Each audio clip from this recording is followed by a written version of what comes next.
Hey everybody, and welcome to another video. So I'm going to give you all a short and sweet to the point review of The Sandman, the new Netflix series based on Neil Gaiman's masterpiece, his magnum opus of the same name. It's funny, that book came out in 1989 and it is still going on today. It went from DC to Vertigo and now it's on DC's Black Label. But this show, it started off very strong, then it kind of peaked, then it seemed like to me it would pick up steam and then all of a sudden just hit a pothole and just slow down. That's the best way I can describe it. Was it a terrible show? No, it's shot so beautifully. I mean, this show, if you want a example of what CGI and how far it's came, this show is a showcase of that very much. And all the actors did a great job. I think the standout to me was Boyd Holbrook as the Corinthian. If you're a fan of the comic book, he is an escaped nightmare that gets out of Dream's domain after Dream is captured. That's it. It's the only spoilers you're getting. But anyway, I enjoyed the show immensely. Like I said, it kept me focused on it through maybe the first 3 or 4 episodes. And then about middle way, it started to slow down and slog a little bit for me. And then it picked itself back up towards the end. And it seemed like they were staying the course on the source material, but then at times they wanted to veer off on these different narratives. And what I mean by that is different social, quote unquote, social narratives. That's as far as I'm going with that. And I felt that, yes, you are entitled as an artist to speak on those. And The Sandman, if you've ever read the comic book, is very much about those certain things, especially for its time. It was very much about social narratives. But I think it got a little too heavy with it, and it kind of took away my focus from the show.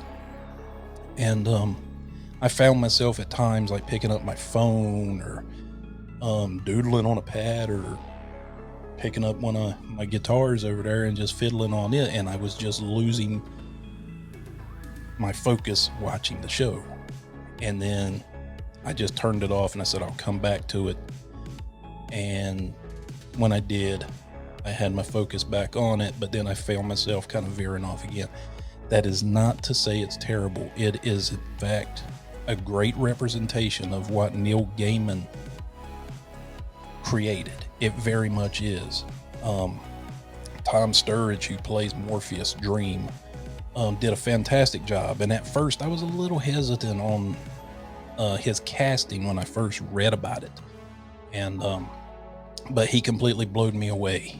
He was Dream from the comic, and that was my biggest gripe. Was okay, we have this comic representation of the character, very long, lanky, gaunt,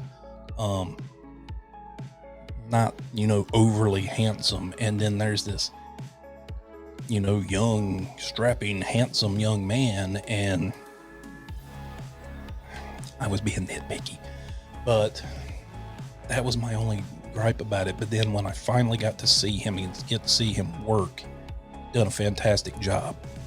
A lot of these actors are BBC veterans from Britain, the British Broadcasting Channel Service Center, or whatever, I don't know.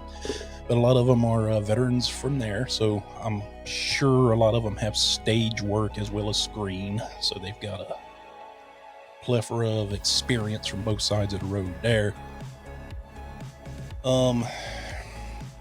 I did see a lot of hate come the way of Jenna Coleman and her character of Joanna Constantine.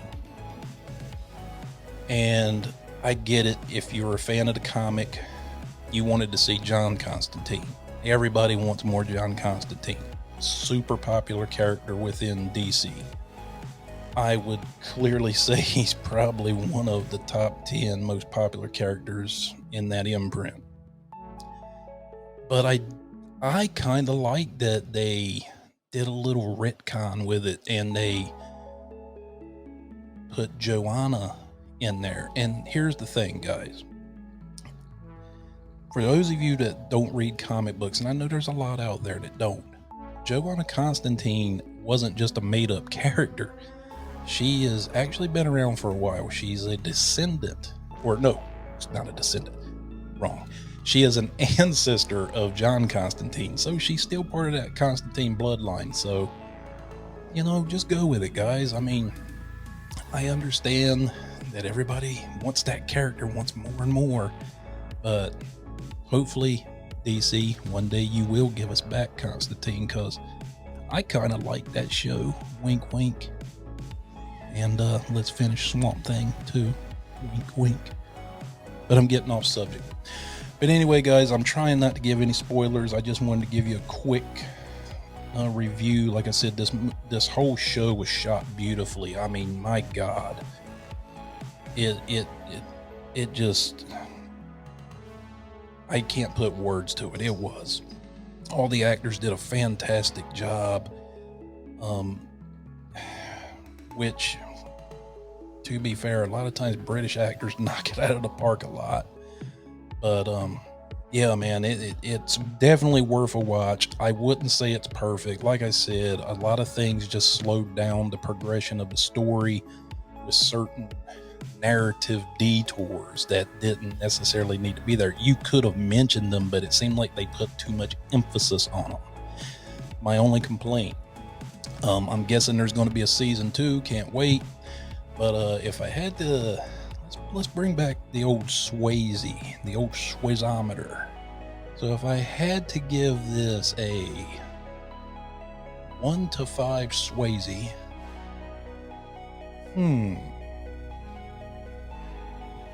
let's give it a 3. I'll give it a 3. 3 Swayzes. Like I said, guys, go watch it. It's definitely worth a watch. But if you want the perfect Sandman experience, now hear me out. If you want the perfect Sandman experience, now I'm not sponsored by this company at all, but go to Audible and you can get a free month and get the Sandman audio drama or audio book. It's kind of like audiobook / audio drama. Has a full cast. It's narrated by Neil Gaiman himself. It is fantastic, guys. I mean, that is Sandman in that audio. And there's 2 books, and I'm going to go ahead and let you know. You're going to have to clear your schedule. They're like 6 hours long a piece, but it is so good. It is so good. Once you start listening, you can't stop. You just have to keep binging it. But that's my own personal preference. It was fantastic. Like I said, you go to Audible and get that. That's what I did. I went and got the free 30 days, got the book, and then I went back and bought the second book to finish it up. But if you just want the show, this is just as good as well. But like I said, 3 Swayzes. And before I get off here, I just want to say thank you, guys. We hit 500 subscribers today. Now, a week ago, we were at 140 subscribers. 140. And in a week, we have jumped from 140 to 503 as at the time that I'm making this video. So, to all of you that have jumped on board and became part of the Fiend Army, I thank you and I love you and welcome. Well, guys, I'm going to get out of here. Hope you all enjoyed this little review, and I'll see you again next time. Ooh.